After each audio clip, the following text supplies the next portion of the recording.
रात्रि विश्राम के लिए जब रतन सिंह जी पत्नी के कक्ष में आए तो उनके मुख से मीरा को ठाकुर जी प्राप्त होने और पुत्री के अचेत होने की बात सुनी। अन्नदाता हुक्म उसे संगीत शिक्षा दिला रहे हैं। उसे क्या महफिलों में गाना है कि विधिवत सीखे? फिर भी सीखे तो कोई बात नहीं, किंतु यह योग रनिवास में इस बात की बहुत चर्चा है कि बेटे की जात योग सीखकर क्या करेगी। इसे क्या ससुराल नहीं जाना है? और जाएगी तो क्या वहां आसन लगाकर आंख मूंद कर बैठने के लिए कोई ले जाएगा? उसे घर गृहस्थी के कार्य नहीं आएंगे तो दासियों की भूल कैसे पकड़ सकेगी? राजनीति नहीं जानेगी तो पति की समस्याओं को कैसे समझेगी? शस्त्राभ्यास नहीं करेगी तो अच्छे बुरे समय में किसका मुंह ताकेगी? रतन सिंह जी ने अपनी पत्नी से कहा, झाली जी, मैंने अनेक बार दाता हुक्म और संतों के मुख से सुना है कि मीरा साधारण बालिका नहीं है। इसे माता पिता होने का यश प्रदान कर भगवान ने हम पर बहुत कृपा की है। उसकी जन्म पत्रिका और संतों की भविष्यवाणी के अनुसार जैसी शिक्षा की उसे जीवन में आवश्यकता है, वैसी ही शिक्षा का प्रबंध दाता हुक्म ने किया है। तुम यह क्यों नहीं देखती कि दाता हुक्म भले उसकी शिक्षा के 1000 प्रबंध करे, यदि मीरा की रुचि ना होती तो क्या वह कुछ सीखती? किंतु शेर की बेटी को बकरी या गाय बनने की शिक्षा दी जा रही है। शेरनी के गर्भ से ही शेर जन्म लेते हैं, गाय बकरियों के गर्भ से नहीं। यह क्यों भूलती हो झाली जी कि शेर और बकरी जन्मजात होते हैं। विपरीत शिक्षा तभी तक काम करती है जब तक समय नहीं आता। अन्याय देखकर क्षत्रिय संतान आंख नहीं मीच सकती, यह निश्चय मानो। उन्होंने पत्नी की पीठ पर हाथ रखा, दूसरे हाथ से उनका मुंह अपनी ओर फेरते हुए बोले, सुनो, एक बात बताओ तुम्हें। एक बार अजमेर में एक ज्योतिषी जी ने मेरी जन्म पत्रिका देखकर कहा था कि आपकी कुंडली के 5वें घर में चंद्रमा जिस स्थिति में है, उसे देखते हुए आपको केवल एक कन्या संतान प्राप्त होगी। वह कन्या आपको ही नहीं, पूरे वंश को यशोज्जल कर देगी। अच्छा, यह बात पहले क्यों नहीं बताई आपने? बेटी ही नहीं हुई थी तो क्या कहता मैं। कुछ समय पश्चात दूदाजी मीरा और उनके पिता रतन सिंह जी के साथ डाकोर नाथ के दर्शन करने गुजरात की ओर पधारे। मार्ग में एक दिन उपयुक्त रमणीय स्थान देखकर उन्होंने विश्राम के लिए यात्रा रोकने का आदेश दिया। विशाल वटवृक्ष के नीचे तंबू छोलदारियों के कनाते खींचकर बांध दिए गई। उनमें शैया, शस्त्र, चौकियां, वस्त्र और पूजा के उपकरण सजा दिए गए। सेवक गण अपने अपने कार्यों में लग गए। कोई गर्म पानी, उबटन आदि लेकर अलग अलग तंबुओं में पहुंचा रहे थे। उसी समय रनिवास के तंबू में झाली जी ने दासी से कहा, अन्नदाता हुक्म के पास से मीरा को ले आओ और नहला धुलाकर जो भी प्रसाद तैयार हो उसे खिला पिला दे। अन्नदाता हुक्म के पास में तो बाइसा नहीं है, दासी ने लौटकर बताया। और किसी डेरे में होगी। सभी तंबुओं में खोज लेने पर राव दूदाजी को सूचना दी गई। चारों ओर घबराहट फैल। महाराज, बाइसा नहीं मिल रही है, साथ आई सेना के प्रधान ने कहा। आसपास ही कहीं होगी, हम ढूंढते हैं। राजपुरोहित जी और 2 उमराव के साथ दूधाजी सीधे सरिता तट की ओर चले। सरिता तट से कुछ ही दूर रहे होंगे कि साथ के एक व्यक्ति ने कहा, वाइसा वे रही। सभी ने चौंक कर उस ओर देखा कि एक शिला पर बैठी हुई मीरा एकाग्रता से जल प्रवाह देख रही थी। सबकी दृष्टि मीरा पर थी। उन्होंने देखा कि उसने सिर उठाकर नदी के उस पार देखा और हाथ जोड़कर सिर झुकाया। मीरा की दृष्टि का अनुसरण करती नजर उस ओर गई तो वृक्ष के नीचे हाथ में कमंडलू लिए एक महात्मा खड़े दिखाई दिए।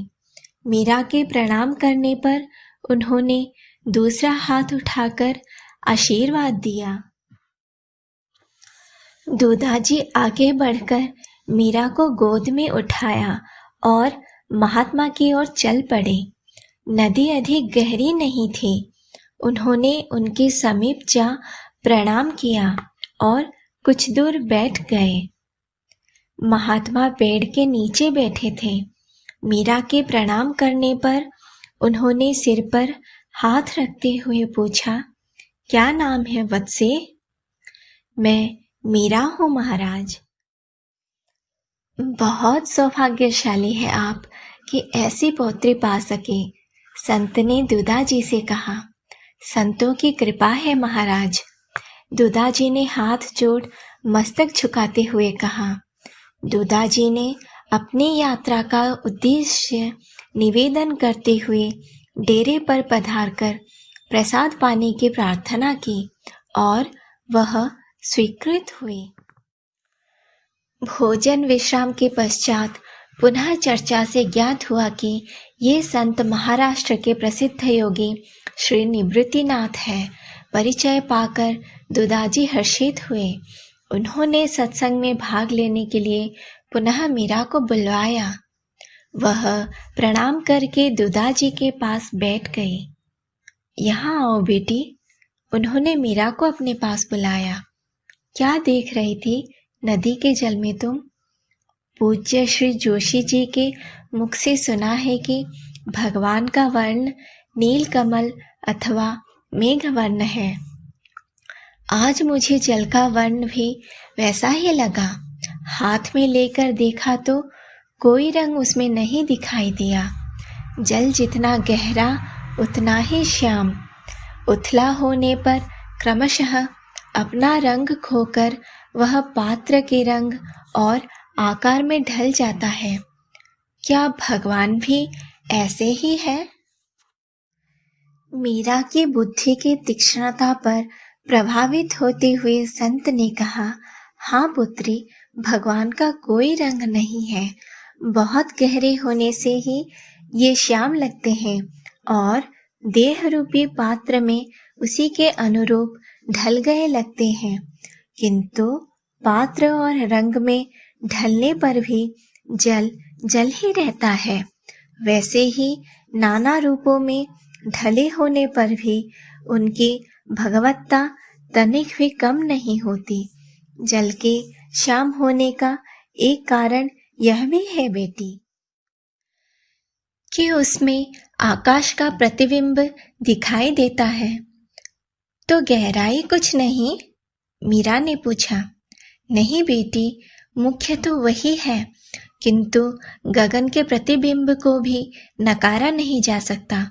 समझे भगवान, यह नाना देह दृश्य कर्मों के प्रतिबिंब है, किंतु मुख्य तो भगवत्ता ही है, यही ना?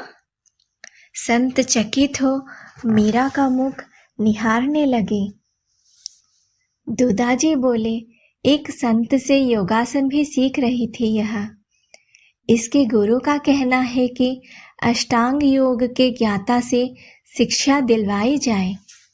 योगी श्री निवृत्तिनाथ ने मीरा से योग और संगीत विषयक कुछ प्रश्न पूछे और उसके उत्तर तथा स्वर से संतुष्ट होकर उसे शिष्या रूप में स्वीकार करने की स्वीकृति दी।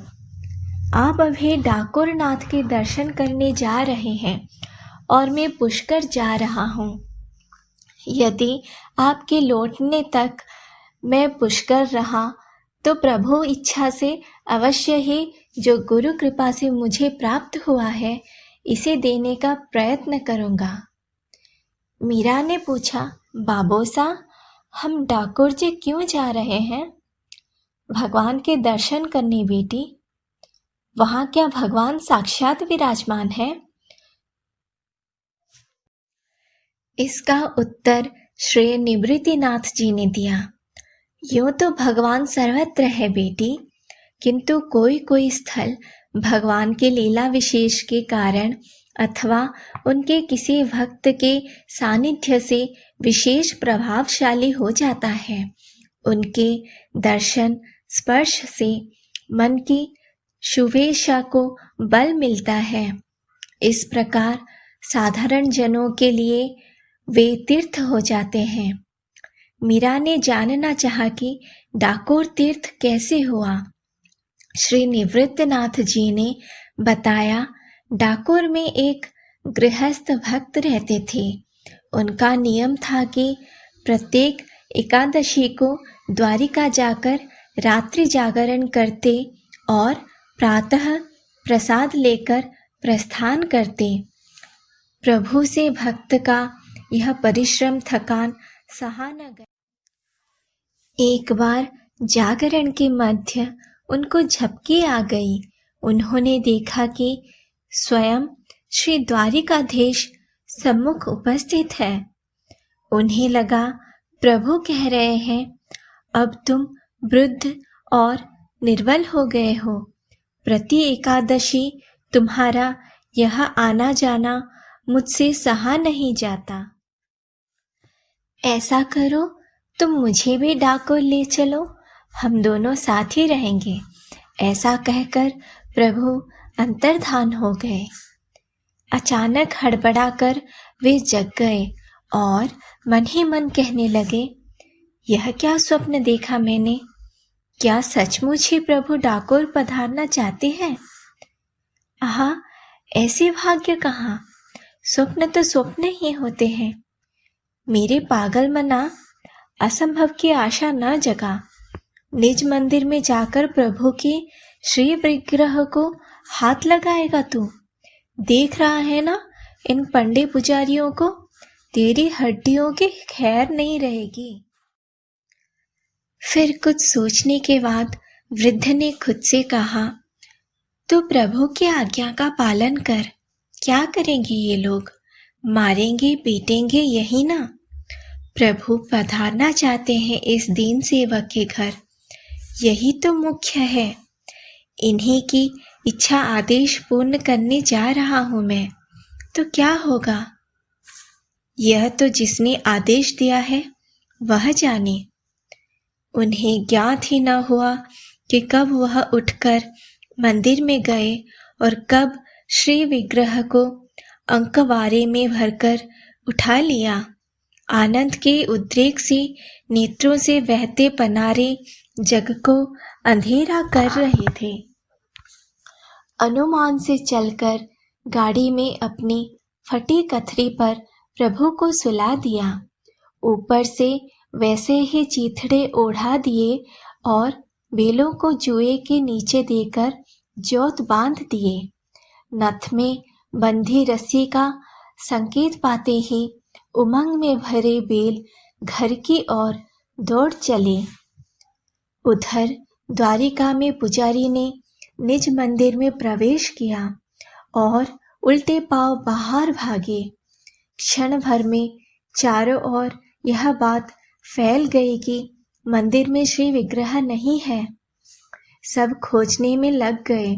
छानबीन से ज्ञात हुआ कि और सब तो यही है, किंतु मंदिर के बाहर पड़े लोगों में डाकोर के वे गृहस्थ भक्त और उनकी गाड़ी नहीं है। कहीं वही तो नहीं ले गए? यूं तो चारों दिशाओं में घुड़सवार दौड़ गए थे, फिर भी एक टुकड़ी को विशेषकर डाकोर के पथ पर तीव्र गति से जाने की आज्ञा मिली। उन भक्त प्रवर ने पीछे से धूल का बवंडर सा उठता आता देखा तो समझ गए कि ये उन्हीं को पकड़ने के लिए आ रहे हैं। हृदय की घबराहट की सीमा नहीं थी। क्या करूं? अब क्या करूं मैं? कहाँ छिपा लूं प्रभु को? ये तो डाकोर जाना चाहते थे। इन्हें यदि ये लोग ले गए तो मैंने फिर जीकर क्या किया? जीवन भर में यही एक आज्ञा सेवा तो प्राप्त हुई, यह भी नहीं कर सका तो जी के क्या कर लिया? तभी उनकी दृष्टि सामने थोड़ी ही दूर दाहिने हाथ की बावड़ी की ओर गई। उनके मस्तिष्क में बिजली सी कौंध गई। साथ ही हाथों ने बेलों की रास खींच ली। उनके खड़े होते न होते वे कूद गए गाड़ी से। दौड़कर पीछे की ओर गए, प्रभु को उठाया और प्राणों को दम लगाकर बावड़ी की ओर भागे। जल्दी से सीढ़ियां उतरकर जल के समीप ही एक ताक में प्रभु को रखकर ऊपर से गुदड़ी लगा दी। वापस आकर गाड़ी पर बैठ गए और बेलों को धीरे धीरे आगे बढ़ने का संकेत किया। अरे ओ गाड़ी वाले, ठहर जरा। भगवान को चुराकर कहाँ भाग रहा है, चोर कहीं का? मैं चोर नहीं हूँ, गाड़ी में कुछ नहीं है। सवारों ने गाड़ी में से उनका पानी का घड़ा, लोटा, डोर सब एक एक कर नीचे फेंक दिए। गुदड़ी जो बिछाई हुई थी गाड़ी में, उसे उठाते ही पीतांबर की जरी सूर्य की धूप में झलमला उठी। अरे चोर कहता है कि गाड़ी में कुछ नहीं है। ये दुपट्टा क्या तेरा है या तेरे बाप का है? बता, भगवान का विग्रह कहाँ है? वृद्ध गृहस्थ भक्त को मारते मारते लहूलुहान कर दिया उन्होंने, किंतु उनके मुंह से बात की कौन कहे, कराह तक न निकली। कराह भक्त के मुंह से भले न निकले, पर उस भक्त के स्वामी कराह उठे इस अत्याचार से। बावड़े से एक दबंग स्वर आया, अरे मूर्खों, मैं अपने भक्त के साथ अपनी इच्छा से आया हूँ। मैं अपने प्यारे भक्त के साथ रहना चाहता हूँ, द्वारिका नहीं जाऊंगा। इस पर पड़ने वाली प्रत्येक मार मुझे लगी है। आकर देखो, मेरे रक्त से जल लाल हो गया है। यदि कुशल चाहते हो तो लौट जाओ चुपचाप, और 6 मास के बाद श्रीवर्धिनी बावड़ी से मेरा दूसरा विग्रह मिलेगा, उसे मंदिर में स्थापित करो। चकित हो सब बावड़ी की ओर दौड़े और देखा कि सचमुच पानी लाल लाल हो रहा है। भक्तराज से क्षमा मांगकर सवार लौट गए। धीरे धीरे वे बावली में उतरे और श्री विग्रह को उठाकर हृदय से लगा लिया। नेत्रों की वर्षा से उन्होंने अपने प्रियतम को स्नान करा दिया। उन्हें तो ज्ञात ही न हुआ कि श्री विग्रह को स्पर्श करते ही उनकी पीड़ा चोट सब कपूर की भांति उड़ गई। डाकोर में अपने घर लाकर उन्होंने लकड़ी की चौकी पर प्रभु को पधार दिया। आज वहां भव्य मंदिर है। बाद में द्वारिका से पुजारी आए। लोभ में आकर उन्होंने गृहस्थ भक्तराज से श्री विग्रह के बराबर सोना मांगा। भक्त प्रवर ने अपने पति की सोने की नथ और तुलसी दल तराजू के पलड़े में रख दिया। दूसरे पलड़े में श्री विग्रह को रख दिया। दोनों पलड़े बराबर हो गए तो शर्मिंदा होकर पुजारी लौट गए। वही स्थान आज तीर्थ है। तो दोस्तों, मिलते हैं अगले वीडियो में, जिसमें मैं आपको बताऊंगी आगे क्या हुआ। If you like this video, then like and subscribe to my channel and press the bell icon to get the notification as soon as a new video is posted.